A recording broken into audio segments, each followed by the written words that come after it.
প্রস্রাব করতে পারবে না। গোপাল ভাঁড়ের গল্প। মহারাজ কৃষ্ণচন্দ্রের দিনের মধ্যে একটা চিন্তাই ছিল, গোপালকে কিভাবে ঠকাবেন। অনেক রকম উপায় উদ্ভাবন যে না করতেন তা নয়, কিন্তু কিছুতেই পেরে উঠতেন না। একদিন গোপালের শরীর সামান্য অসুস্থ ছিল বলে গোপাল রাজসভায় হাজির হতে পারেনি।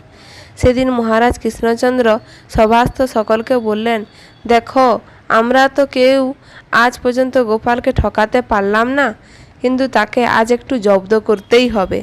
গোপাল কারণে হোক অকারণে হোক অনেকেই অনেক সময় নাজেহাল করেছে, সেজন্য অনেকেরই গোপালের উপর আক্রোশ ছিল। মহারাজ যেমন বলেছেন যে গোপালকে জব্দ করতে হবে, তৎক্ষণাৎ সভাস্থ অনেকেই বলে উঠল, আজ্ঞা করুন, আমরা রাজি আছি। মহারাজ কৃষ্ণচন্দ্র তখন বললেন, দেখো, তোমরা জনা কয়েক মিলে তার শোবার ঘরে মলত্যাগ করে এসো, তাহলে জব্দ হবে। জনা কয়েক লোক লাফিয়ে উঠল। তারা গোপালের বাড়ি উপস্থিত হয়ে বললে, কোথায় গোপাল বাবু, আসুন, আমরা আপনার বাড়িঘর দেখতে এসেছি। গোপাল বলল, সৌভাগ্য বলতে হবে, যখন তোমরা আমার মতো অধীনের বাড়িতে দেখতে এসেছো।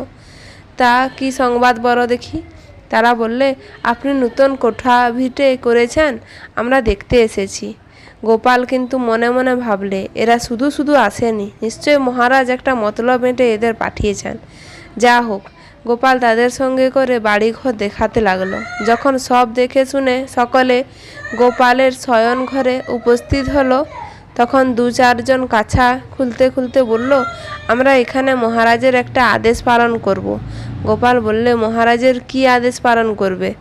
তারা বললে, মহারাজের আদেশ, আপনার শোবার ঘরে আমরা মলত্যাগ করে যাব। গোপাল তাদের দেখে পূর্ব হতেই ভেবেছিল যে এরা অকারণে আসেনি, একটা না একটা মতলব মেটে এসেছে। গোপাল তখন তাদের বললে, উত্তম কথা, রাজার আদেশ প্রতিপালন করো। রাজ আজ্ঞায় বাধা দেবার ক্ষমতা আমার বাপ 14 পুরুষের নেই। গোপাল তাদের রাজা আদেশ পালন করতে অনুমতি দিয়ে এক কাছা বেউট বাঁশের মোটা লাঠি নিয়ে জমের মতো দাঁড়িয়ে রইল।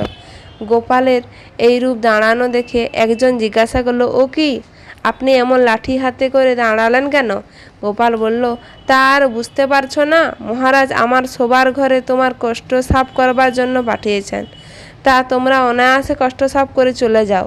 আমি পূর্বেও বলেছি আর এখনও বলছি, তাতে বাধা দেওয়ার ক্ষমতা আমার নেই। কিন্তু দেখো বাপু, সাবধান, যদি কেউ প্রসাব করো, আমি বেউট বাঁশের মোটা লাঠি দিয়ে তার মাথা ঘুড়ো করে ছেড়ে দেব। মলত্যাগের হুকুম, যত ইচ্ছা করো, প্রসাব করেছ কি মরেছ। তখন তারা তো গোপালের কথা শুনেই হতভম্ব, সবাই দাঁড়িয়ে পড়ল। যারা কাছার কাপড় খুলেছিল তারা কাছা হেঁটে পড়লে। গোপাল পুনঃ পুনঃ তাদের মলত্যাগের জন্য বলতে লাগলো। তারা তখন উত্তর দিলে, আমরা একটা বাদ দিয়ে অপরটি করতে পারবো না, পারা সম্ভবও নয়। অগত্যা তারা রাজসভার দিকে পাড়ি দিলে। রাজসভায় গিয়ে মহারাজকে সব কথা খুলে বললে। মহারাজ তাদের মুখে গোপালের কথা শুনে বললেন, বাপু হে, তার সঙ্গে পেরে ওঠা তোমাদের কাজ নয়। ধন্যবাদ ভিডিওটি শোনার জন্য। ভালো লাগলে একটি কমেন্ট করে বলবেন।